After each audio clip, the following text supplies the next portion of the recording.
मित्रांनो, आज मी आहे माझ्या आयसीएन कॉम्पिटिशन पासून 15 डेज आउट. आज मी ट्राय करणार आहे the world class best and perfect men physique champion Mister Olympia, my favourite athlete Ryan Terry यांचा फायबरनी भरलेला दणदणीत चेस्ट आणि ट्रायसेप वर्कआउट. अंगावर रॅगा दिसतात. चल भाई, आपण वर्कआउटला सुरुवात करू. रायन टेरी काका सगळ्यात पहिले मारतात इन्क्लाइंड बेंच डंबल प्रेस. पहिल्या सेटला मी लिफ्ट केलं 25 किलो. त्यानंतर दुसऱ्या सेटला मी उचलला 30 किलो. याचे प्रॉपर 15 रेपिटेशन मारले. त्यानंतर किडा वळवळा लागल्यावर मी गेलो 35 किलो कडे. नाद आहे काय भाई आपला. रायन टेरी काका बोलता साल्टी गेली तरी चालेल, रुतबा कमी नाही झाला पाहिजे भाई. भलेही डंबल उचलून द्यायला दुसऱ्या माणसाची गरज का नाही लागत. जय महेश मामी. एवढा पण हेवी नाही वाटत रे. स्टार्टिंगलाच उचलताना फाटते तेवढी, बाकी एकदम मक्खन. 8 रेपिटेशन उडवलं भाई. त्यानंतर काका म्हणाले आता इन्क्लाइंड बेंच स्मिथ मशीन उडवायची आहे. अरे म्हणजे बार उडवायचा आहे भाई. मशीन कसा उडवशील. काका आपली व्हिडिओ बघतात त्यामुळे काकांना आपला डायलॉग माहिती होता. आला अंगावर उडव पत्र्यावर. पत्र्यावर खाली आलो. पहिले बेल्ट कसून बांधला आणि जिम मधली नांगर खेचायला सुरुवात केली. चेस्टला ट्रेन करताना बरेच लोकांचं एक माइंडसेट असतं, इन्क्लाइंड मुवमेंट मारली का अप्पर मसल ट्रेन होतो, मिडल मारली का मिडल मसल ट्रेन होतो आणि लोअर मारली का लोअर मसल ट्रेन होतो. बट इन ऍक्च्युअल तसं नाहीये. जेव्हा तुम्ही फ्लॅट आणि लोअर अँगल मध्ये ट्रेन करत असता तेव्हा तुमचा एकच मसल ट्रेन होत असतो, तो म्हणजे पेक्टोरियल मेजर. त्यामुळे लोअर आणि मिडल असं काही नसतं, तो एकच मसल असतो ज्याला आपण वेगवेगळ्या व्हेरिएशनने ट्रेन करत असतो. आता तुम्ही म्हणाल असं कसं, एकच मसल ट्रेन करायचं असेल तर वेगवेगळे व्हेरिएशन घ्यायची काय गरज आहे. अरे हो, थोपस दीर्घ भाई दीर्घ.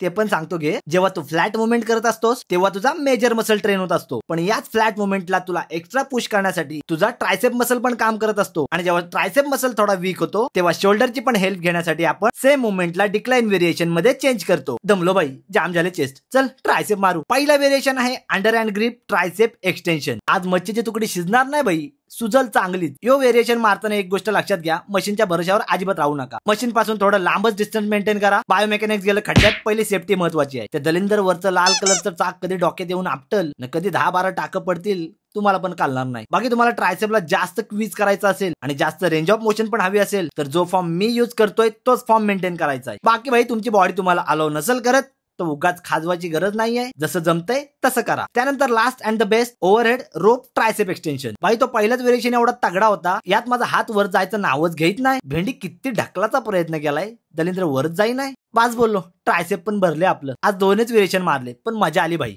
असो, चल अजून मला कार्डिओ पण करायचा आहे. तू करतेस का नाही भाई ट्राय, का नुसताच व्हिडिओ बघतेस आणि शेअर करतेस. व्हिडिओ आवडले असेल तर हा वर्कआउट नक्की ट्राय कर आणि अशाच आणखी मजेदार वर्कआउट रुटीन साठी आपल्या भावाला फॉलो कर. तोपर्यंत आलोच पुढचा वर्कआउट घेऊन.